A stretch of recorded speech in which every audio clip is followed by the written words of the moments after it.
YouTube. Today on the Naughty Librarian, we are going over my November TBR and also my October wrap-up. The thing is, I thought I was going to fail October, like I have failed several other reading months. But I was a little reading machine this October. I officially read 9 books. I'm very proud of myself. So yes, read a fair amount this month. And also I got some really cool stuff on deck for November, so let's just start going through it all. Also, it's the last chance for all of my Halloween decorations because it's going to be past Halloween, although when this video goes up it's already going to be past Halloween, but it's close enough. So let's just all enjoy it while we still can. First category is just a mishmash of book clubs and or special projects. I got 5 of them. Let's go. I finally finished the Vampire Chronicles. It finally happened, and I read Blood Communion by Anne Rice. This is the last book of the series, and it's a real weird note to go off on. I mean, all of the books have gotten increasingly stranger, and this one also very strange. It's kind of like a lot of like, oh, let's get in touch with our feelings, and also horrendous violence out of nowhere. Like the level of gore in this book, it is bananas. I had a hard time putting it into the video without getting demonetized. So yeah, it's a lot to go out on, but I did it. I read it. Overall, I liked it, although it is kind of a mixed bag of a book, I would say. It's a little disjointed, but the Vampire Chronicles are over. I have a whole recap video up. I also read Goldfinger by Ian Fleming, continuing on my James Bond read-along series. This is book 7. So I'm like right in the middle of the series right now. There's 14 books to go through, although like 2 of them are short story collections, but whatever. It's like midway through, and I know the video for this has not gone up yet, but it will be going up this month. Goldfinger, it's kind of also a mixed bag of a book, I would say. It's got a lot of action, however a lot of things, like if you think about them too hard, they don't always make sense. Like, why is that happening? What? So if you like really examine things, obviously there are issues here, but overall, it is a really action-packed book. It has a really good villain in it. Still the big yikes factor here. You know, racism, misogyny, and all that. But this time, we're getting a whole brand new flavor of yikes with homophobia. Because I don't think Ian Fleming understands what a lesbian is. Like, there'll be more on that in my recap, but basically, he named his main lesbian character Pussy Galore. Like, do I need to say more than that, frankly? Anyway, it's a little bit of a mixed bag, but I will have a full recap coming out. I read The Stranger Upstairs by Lisa Matlin. This was for my patron and channel member book club, and this one I actually ended up liking. However, similar to Goldfinger, it's a little bit of a mixed bag, because if you think too hard about a lot of like the reality this book is set in, and like certain characters, and like there's a lot of like real life situations and facts in this book that don't make a lick of sense. If you think about them long enough, you're just like, that is the dumbest thing I've ever heard. But here we are. And I would say this would be good for fans of Just Like Home by Sarah Gailey. It has similar vibes. It's like that book and Gone Girl made a baby, if that makes sense. We're following this woman named Sarah. She is very obviously a sociopath, and reading from her perspective makes her a very unreliable narrator, because you're not always sure, like, is she having a mental breakdown? Is the house haunted? What's going on here? So it is interesting from the writing perspective of characterization, because very unreliable narrator, because they don't understand human emotions. They're a complete sociopath. So every interaction she has with another person seems very suspect. Like, is this person reacting that way, or is she projecting something onto them because she doesn't understand? And it takes a lot of twisty turns.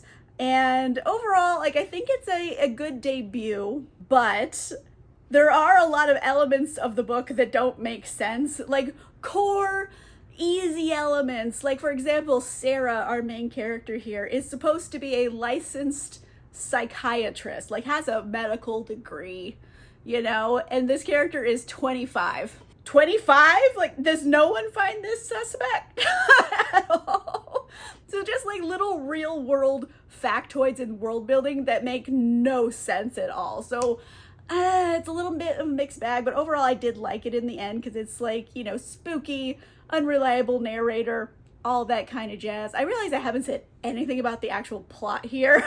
Woman, she's a Instagram influencer, kind of self-help guru person, and her husband, they buy this house that they're gonna like renovate and flip for money. And it's a murder house, like a grisly murder happened in it, and like no one's ever really wanted the house since, like Amityville or something, you know what I mean? And things ensue from there. But overall, I liked it. I didn't love it because it has some real world issues here, but overall, it was a fun ride. For the Blades and Bodice Rippers book club, we read The Magic Toy Shop by Angela Carter. Thank goodness I got this from my library and I didn't pay for this book because, oh my God, do I hate it. Like, there is going to be a whole like video discussion on this book over on Bethany's channel where we're hosting the live show this month. But yikes, this is horrible. It's not that I think it's like poorly written. It's just the context and the story and like what it's actually about. It just makes my skin crawl. So like, I don't know, like it's like, I know the argument could be made, like that's the point of the book. So like you are having the right reaction, therefore it's a good book. But I'm like, you could have made my skin crawl in a lot of ways that weren't so gross. So I don't know, art is subjective, and personally, I didn't like this. So when you see a title like The Magic Toy Shop, one would assume, oh, this is going to be a magical toy shop, right? There'll be certain types of magic in the book, right? Nope, 0% magic in this, unless by magic you mean horrible domestic abuse and incest. Then you found your magic. Oh my God, it doesn't make a lot of sense. It's just like a whole lot of misery basically for 200 pages, and then like gross sex stuff, and like it just makes my skin crawl thinking about it. It's real gross. And I don't know, it's kind of like giving me Flowers in the Attic vibes. And like, I don't want to read Flowers in the Attic. I know enough about it.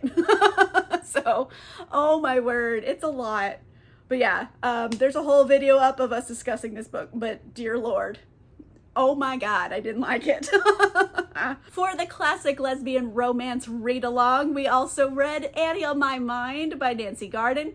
And this is, I think it's one of the first like YA happily ever after lesbian romances. I think it came out in the 80s or early 90s, I believe. And I don't know, like, here's the thing, like, I feel like it's really well written for the age group that's its intended audience. So it's great for teens. I think these characters feel like realistic teenagers. They're not overly mature. They're not overly immature. They feel like they're 17, 18-year-old characters. So for that element of it, I think it's well written and is great for the target audience. It's just me as an adult, I'm just going, oh my word, like, guys. Like a lot of, you know, teenage angst that I just wasn't like vibing with. But that's a me problem, not the book problem. So I'm trying to like take my bias out of the situation here. And overall, I think, you know, for teens, it would be like a fun read. You know, and this is pre-internet, really. I mean, they had the internet in the early 90s, but like it wasn't widespread. Like people didn't like just have casual computers around. So these are, you know, two girls trying to figure out like how do women love each other or even sexually be together with no resources. Like they might have a couple books. That's all they got to figure out like how do we have sex? I don't know.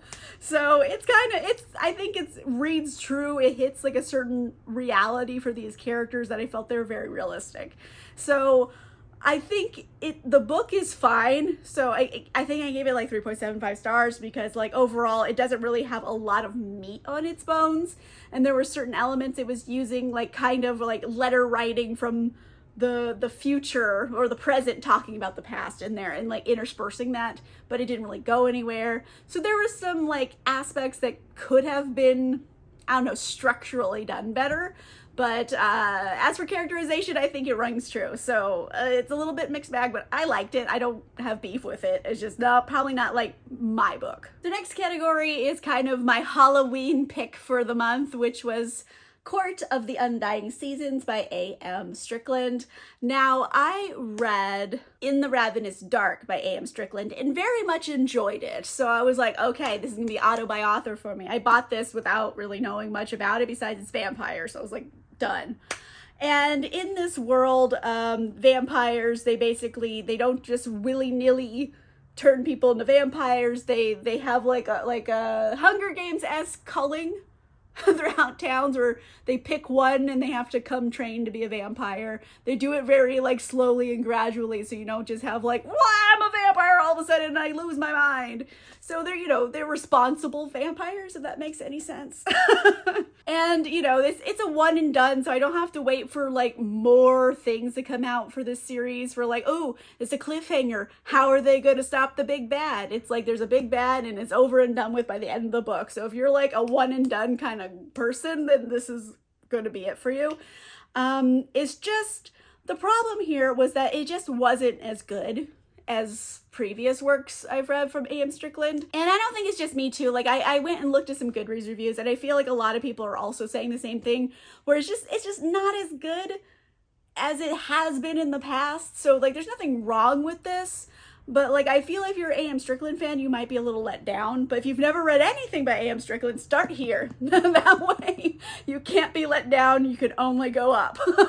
So that's my recommendation. But vampires, we have a girl named Finn. Her mother got taken by vampires and she's like, nope, not dealing with this. I want revenge. I'm a prickly heroine. And then, vampire bad guys trying to, destroy the world and you gotta save the day type of situation here. But I liked it. It's vampires. Like, it's fun to read about campy vampires. And this is like full vampire society. So I liked it. I didn't love it.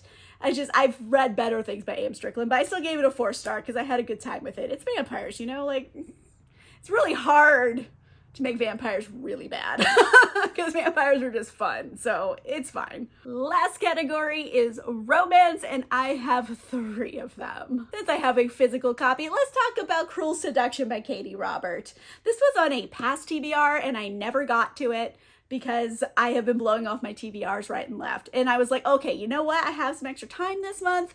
I'm gonna go back and read some books I've skipped. And so I picked up Cruel Seduction. Kind of like the last book, I have read better things by Katie Robert. So this one, it feels like a little bit of a letdown just because like I've read better things even in this series. This is book 5 of this series and other books in the series are better than it. So it's just a little letdown, but not like a horrible letdown. It took a while to get into. I think in the end I'm giving this like 3.5 stars. I rounded up to 4 because I pretty much rate everything 4 stars at this point. So this series in general, it's all about like the Greek gods, and Olympus is kind of like a modern city, but there's like a veil between it and like the real world. And it's all of these like reimagined Greek gods all banging the bejesus out of each other.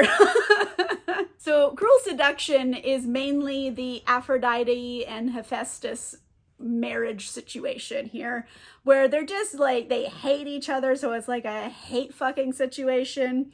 And then they bring in more people into their relationship. They bring in both Adonis and Pandora. So they kind of make like a quadrille, I don't know, there's a throuple, but what is it for 4? Like, I don't know, there's a group. They have a group relationship. And it's kind of interesting throughout the course of the book. They're like, you know what, we don't work when it's just one-on-one, but when we got a bunch of people, it ends up balancing the relationship out. So it works for them. It's like, hey, let's be in a healthy polyamorous relationship. And also, you know, there's other forces going around here with like political intrigue and like spies and stuff. So there's a lot happening. And overall, this one was like, okay. Like I've read other things in the series that I liked better. So it's fine. It's fine. I mean, it's smutty.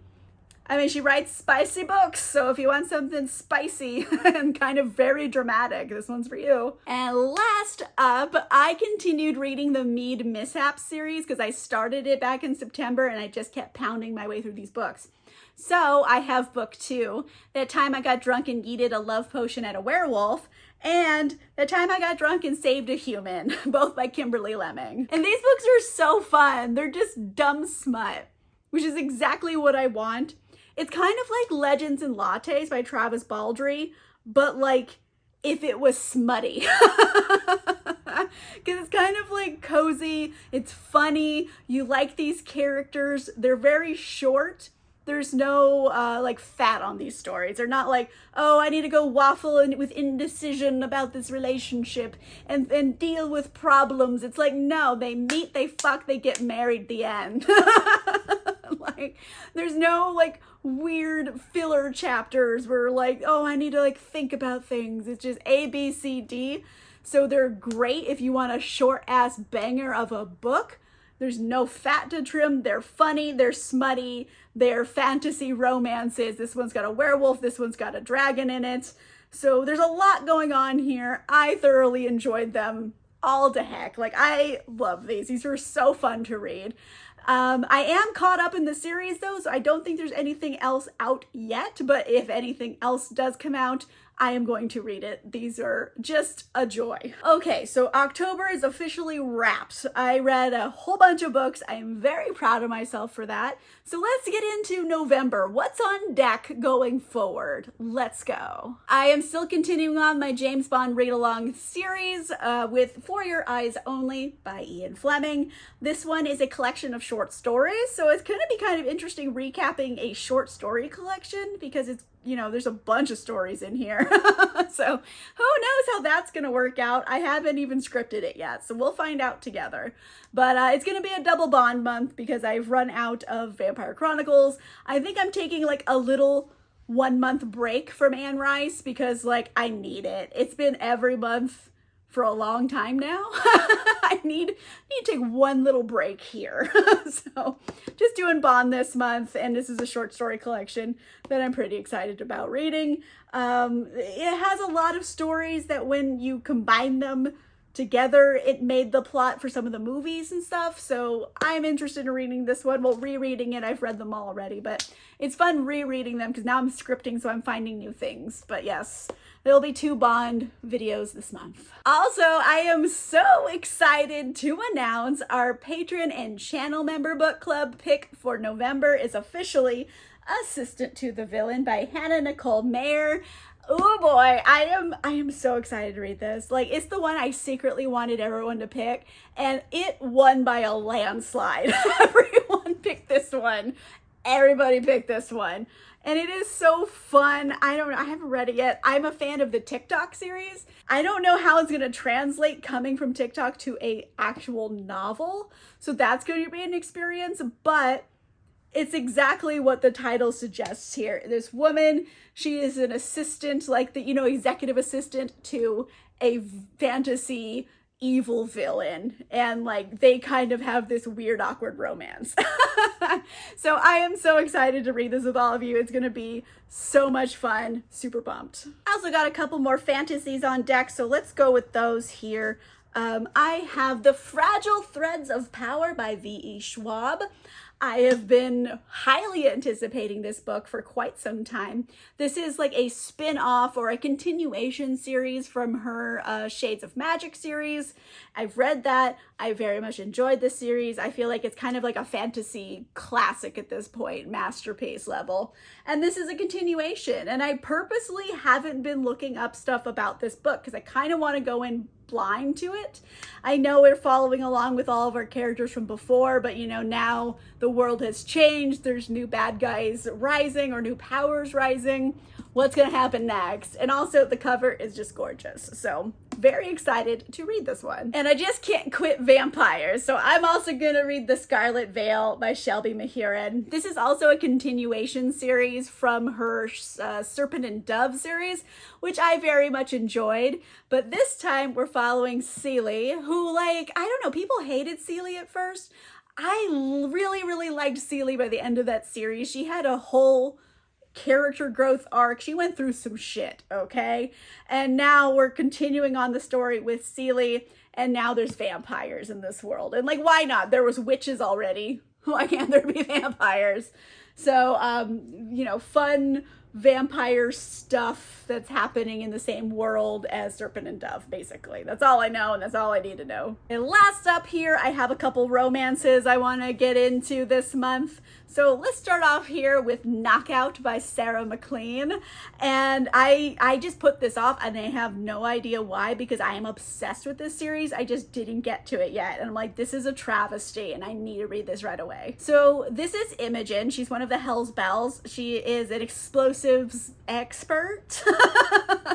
She's just a wild card of a character. She's all over the place. She's chaos, right?